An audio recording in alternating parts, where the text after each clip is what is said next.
Hello everyone, आज हम लोग पढ़ रहे हैं क्या आरएनए। कल हम लोगों ने पढ़ा था डीएनए। जिन्होंने नहीं पढ़ा वो पढ़ लेना, प्लेलिस्ट बनी हुई है बायोलॉजी करके। ठीक है, तो स्टार्ट करते हैं। आरएनए आरएनए क्या है? तो जैसा कि आप लोग जानते हैं कि आरएनए क्या है, एक प्रकार का न्यूक्लिक अम्ल है।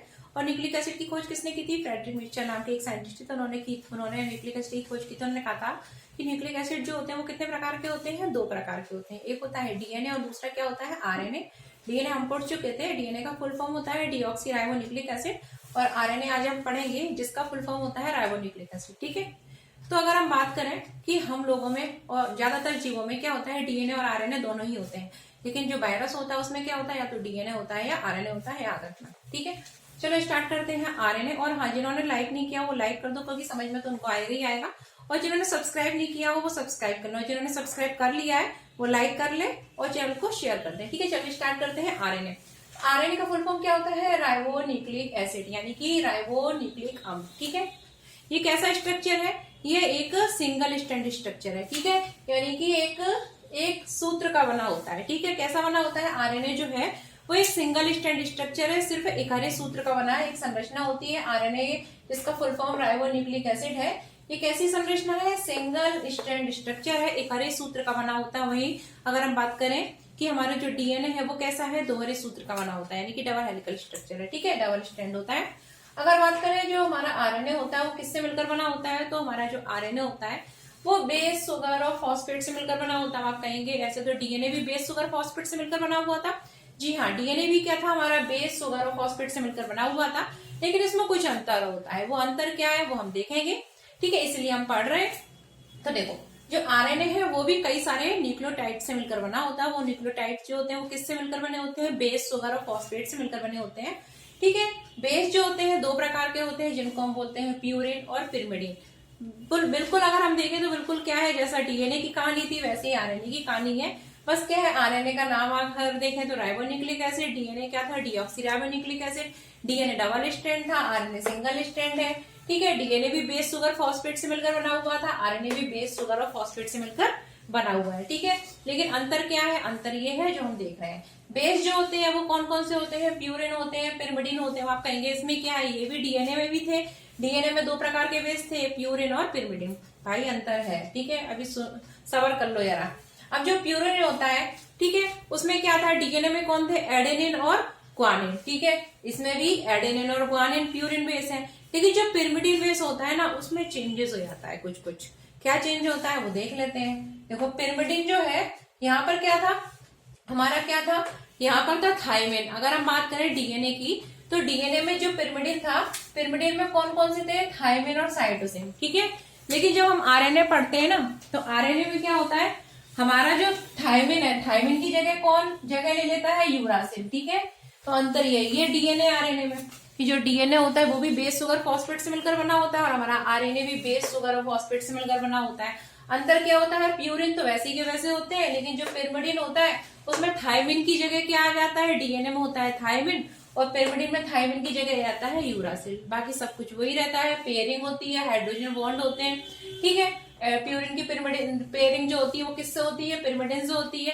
जिन्होंने डीएनए का लेक्चर नहीं देखा वो देख लेना, तभी उनको ये समझ में आएगा। ठीक है, उसमें मैंने अच्छे से काफी डिटेल में बताया था।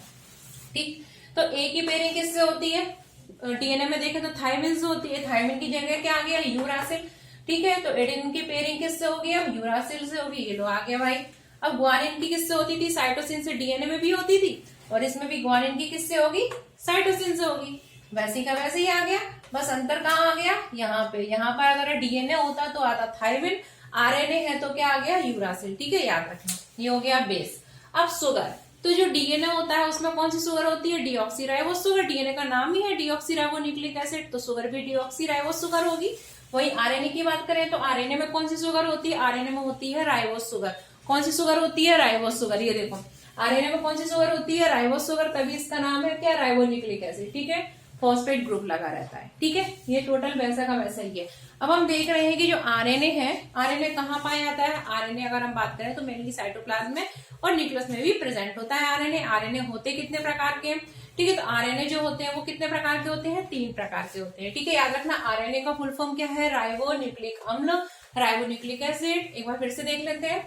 सिंगल स्ट्रैंड स्ट्रक्चर होती है, इकहरे सूत्र का बना होता है। ठीक है, उसके बाद बेस शुगर और फॉस्फेट से मिलकर बना होता है। बेस दो प्रकार के होते हैं, प्यूरिन और पिरिमिडिन। प्यूरिन के अंतर्गत आते हैं एडेनिन और ग्वानिन, और पिरिमिडिन के अंतर्गत आते हैं यूरासिल और थायमिन। पेयरिंग हमेशा प्यूरिन की पिरिमिडिन से होती है, ठीक है। और बंध कौन सा बनता है, हाइड्रोजन बॉन्ड, ठीक है। प्यूरिन में एडेनिन और यूरासिल पेयरिंग करते हैं और ग्वानिन और साइटोसिन पेयरिंग करते हैं। जबकि डीएनए में क्या होता था, यहाँ पर आता था थायमिन, ठीक है। वैसे ही बाकी पूरा डीएनए जैसा। इसके बाद अगर शुगर की बात करें तो डीएनए में होती थी डीऑक्सी राइबोस शुगर और इसमें होती है राइबोस शुगर। फॉस्फेट ग्रुप होता है, ठीक है। तो ये क्या बनाता है, हमारा आरएनए बनाता है। अब बात कर रहे हैं हम आरएनए कितने प्रकार के होते हैं। तो जो आरएनए होते हैं ना, वो कितने प्रकार के होते हैं, 3 प्रकार के होते हैं। इसको मैं क्लीन कर देती हूँ। आरएनए जो होते हैं वो कितने प्रकार के होते हैं, 3 प्रकार के होते हैं। एक होता है एमआरएनए, एक होता है आरआरएनए और एक होता है टीआरएनए, ठीक है।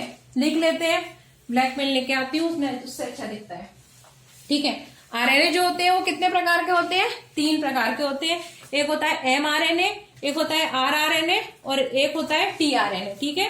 तो देखो जो आरएनए है, ठीक, आरएनए कितने प्रकार के होते हैं, 3 प्रकार के, ठीक है। एक होता है एमआरएनए, सेकेंड होता है टीआरएनए एंड लास्ट होता है कौन सा, आरआरएनए। कौन सा आरएनए, आरआरएनए। इसका फुल फॉर्म होता है मैसेंजर आरएनए, ठीक है। मैसेज लाता है, ये कहां से लाता है, न्यूक्लियस से लाता है, ठीक है। किसके लिए लाता है, अमीनो एसिड का लाता है, कि हमको कौन सी प्रकार के अमीनो एसिड चाहिए प्रोटीन सिंथेसिस के लिए, किस अमीनो एसिड को सिलेक्ट करना है, ठीक है। तो ये मैसेंजर आरएनए इसका नाम है, संदेशवाहक आरएनए, ठीक है। ये क्या करता है, अमीनो एसिड को, हमें कौन से अमीनो एसिड को सिलेक्ट करना है उसके लिए संदेश लेके आता है, ठीक है। ट्रांसफर आरएनए जो होता है ये क्या करता है, अमीनो एसिड को ले जाता है, कहां तक ले जाता है, राइबोसोम तक ले जाता है, ठीक है। एंड लास्ट क्या है, राइबोसोमल आरएनए। ये वाला जो आरएनए होता है ये क्या करता है, प्रोटीन सिंथेसिस में हेल्प करता है, ठीक है। राइबोसोम पर प्रेजेंट होता है, प्रोटीन सिंथेसिस में हेल्प करता है, ठीक है। ये वाला जो एमआरएनए होता है ये किस में हेल्प करता है, अमीनो एसिड को सिलेक्ट करने में। ये किस में हेल्प करता है, अमीनो एसिड को सिलेक्ट करने में, ठीक है। अमीनो एसिड को सिलेक्ट करने में हेल्प करता है, ठीक है। किसमें हेल्प करता है, अमीनो एसिड को सिलेक्ट करने में, चुनने में, कौन से अमीनो एसिड चुननी है। संदेश लेके आता है, कहां से लाता है, न्यूक्लियस से लाता है, ठीक है। चुनने में मदद करता है। टीआरएनए जो होता है ये क्या करता है, अमीनो एसिड का ट्रांसफर करता है, ले जाकर कहां पहुंचाता है, राइबोसोम तक पहुंचाता है। 1 मिनट, ठीक है। ये क्या करता है, अमीनो एसिड को कहां तक पहुंचाता है, राइबोसोम तक, ठीक है।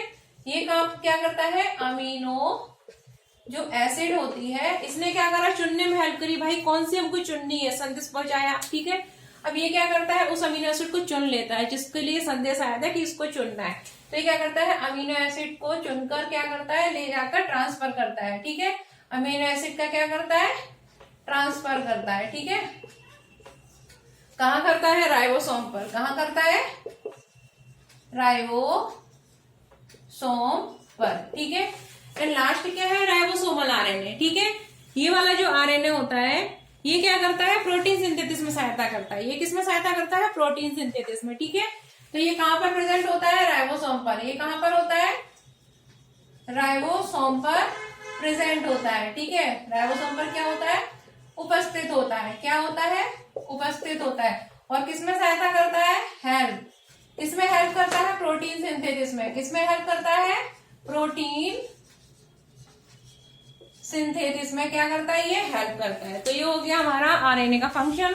तो आरएनए जो होता है जिसका फुल फॉर्म राइबोन्यूक्लिक एसिड था, ठीक है। ये किससे मिलकर बना होता है, बेस शुगर फॉस्फेट से मिलकर बना होता है। सिंगल स्ट्रैंड स्ट्रक्चर होता है, इकारा सूत्र होता है, ठीक है। जिसमें क्या होता है, बाकी सब कुछ वैसे का वैसे ही होता है। बेस जो होते हैं प्यूरिन पिरिमिडिन होते हैं, लेकिन क्या होता है इसमें, जो अगर हम देखें थायमिन की जगह क्या आ जाता है, यूरासिल आ जाता है। ए जो है वो टी की जगह यू से पेयरिंग दर्शाता है। और शुगर जो होती है वो कौन सी आती है, राइबोस शुगर आती है, ठीक है, याद रखना। उसके बाद आरएनए देखें तो 3 प्रकार के होते हैं, mRNA, tRNA, rRNA. Messenger RNA, transfer RNA, ribosomal RNA. Messenger RNA जो होता है संदेश लेके आता है, किसके लिए, कौन से अमीनो एसिड को चुनना है, ठीक है। अमीनो एसिड को सिलेक्ट करने में हेल्प करता है, कौन से अमीनो एसिड को चुनना है उसको। ट्रांसफर आरएनए अमीनो एसिड को ले आकर कहां पे छोड़ता है, राइबोसोम तक ले जाता है, ठीक है। एंड लास्ट है आरआरएनए यानी कि राइबोसोमल आरएनए। ये क्या करता है, ये राइबोसोम पर प्रेजेंट होता है एंड किस में हेल्प करता है, प्रोटीन सिंथेसिस में हेल्प करता है। तो ये हो गया हमारा आरएनए, ठीक है, याद रखना। इसके बाद हम देख रहे हैं एक प्रोसेस होती है ट्रांसक्रिप्शन एंड सेकंड प्रोसेस होती है ट्रांसलेशन, ठीक है। तो ट्रांसक्रिप्शन और ट्रांसलेशन क्या होता है, जो सूचनाएं होती है उनका एक दिशा में प्रभाव होना, ये क्या कहलाता है, सेंट्रोडोग्मा कहलाता है, ठीक है। इसमें क्या होता है, दो स्टेप होते हैं, एक होता है ट्रांसलेशन, एक होता है ट्रांसक्रिप्शन। तो वो हम देखेंगे ट्रांसलेशन क्या है और ट्रांसक्रिप्शन क्या है, ठीक है। देखो सबसे पहले क्या होता है, डीएनए का निर्माण होता है। क्या होता है, डीएनए बनता है और डीएनए से फिर क्या बनता है, आरएनए बनता है। क्या बनता है, आरएनए। जब डीएनए से आरएनए बनता है तो इस प्रोसेस को हम क्या बोलते हैं, ठीक है। डीएनए से आरएनए का निर्माण होता है, इसको हम बोलते हैं ट्रांसक्रिप्शन। क्या बोलते हैं, ट्रांसक्रिप्शन, ठीक है। अनुवादन, अनुलेखन, अनुलेखन। ट्रांसक्रिप्शन को क्या बोलते हैं, अनुलेखन, ठीक है, अनुलेखन। इसको हिंदी में बोलते हैं अनुलेखन, अनुलेखन, ठीक है, याद रखना। डीएनए से आरएनए का निर्माण क्या कहलाता है, अनुलेखन कहलाता है, ट्रांसक्रिप्शन कहलाता है, ठीक है। अब क्या हुआ, डीएनए से आरएनए बन गया और ये कहाँ बना, न्यूक्लियस में बन गया। उसके बाद क्या होता है, ये जो आरएनए है, ठीक है, ये क्या बनाता है, प्रोटीन बनाता है। और उस प्रोसेस को हम क्या बोलते हैं, उस प्रोसेस को बोलते हैं हम ट्रांसलेशन। क्या बोलते हैं, ट्रांसलेशन। यानी कि आरएनए से किसका निर्माण, प्रोटीन का निर्माण। आरएनए से प्रोटीन का निर्माण हो जाता है भाई। तो इस प्रोसेस को हम क्या बोलते हैं, ट्रांसलेशन। क्या बोलते हैं, ट्रांसलेशन, यानी कि अनुवादन। तो ये काफी महत्वपूर्ण प्रोसेस है, याद रखना। डीएनए से सबसे पहले बनता है कहाँ, क्या, आरएनए। न्यूक्लियस के अंदर ही होती है प्रोसेस ये, ठीक है। डीएनए से आरएनए बनता है, फिर आरएनए से क्या बनता है, प्रोटीन। प्रोसेस कहाँ होती है, न्यूक्लियस में होती है, याद रखना। डीएनए से आरएनए बनता है, ठीक है। विशेषकर अगर देखें तो एमआरएनए मैसेंजर आरएनए संदेश लेके आएगा तभी तो प्रोटीन बनेगा, ठीक है। किस अमीनो एसिड को सिलेक्ट करना है। तो डीएनए से आरएनए का निर्माण क्या कहलाता है, अनुलेखन, ट्रांसक्रिप्शन। उसके बाद आरएनए से क्या बनता है, प्रोटीन बनती है और इसको बोलते हैं हम ट्रांसलेशन, अनुवादन। काफी महत्वपूर्ण है, ठीक है। तो ये हो गया हमारा आरएनए। उम्मीद आपको समझ में आ गया होगा, अगर नहीं आया हो तो एक बार फिर से वीडियो देख लेना, ठीक है, समझ में आ जाएगा। और जल्दी से लाइक कर दो, शेयर कर दो और सब्सक्राइब नहीं किया हो तो सब्सक्राइब कर दो, ठीक है। कल मिलते हैं, क्या पढ़ेंगे, कल हम लोग पढ़ेंगे सेल डिवीजन, ठीक है।